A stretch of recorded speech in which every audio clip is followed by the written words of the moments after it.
So my question is related to voting and elections. It's is voting for the lesser of two evils justified, or is it simply giving an evil candidate the sanction of the victim?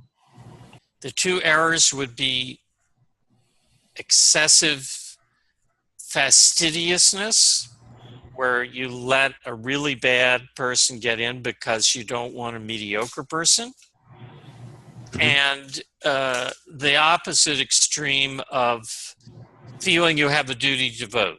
Where there is a clear lesser of two evils, you should vote for the lesser of the two evils.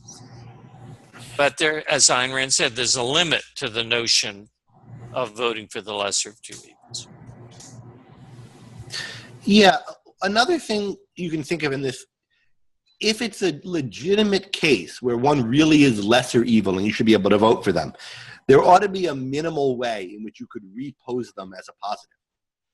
Like, suppose the issue was Obama was running against Hitler, right?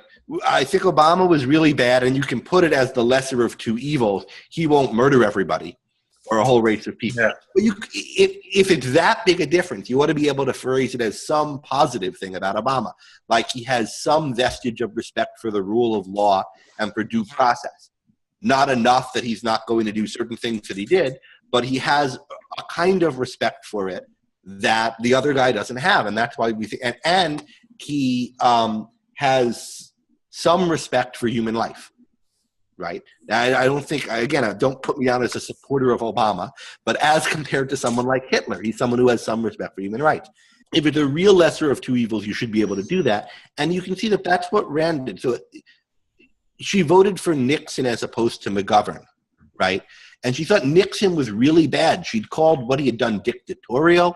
She compared the Nixon shock to the moratorium on brains, which is the law in Atlas Shrugged that turns the country into a full-fledged dictatorship, right? I mean, Nixon was really, really bad by her view. And she referred to her position as anti-Nixonites for Nixon. But when she said you should vote for Nixon, as opposed to, she said he's, by comparison to McGovern, a defender of civilization. And she was able to say what things he has that McGovern doesn't. You can kind of convert it from the negative to the positive. You say, what's so evil about McGovern? Okay, what is the positive that Nixon has that makes him not like that?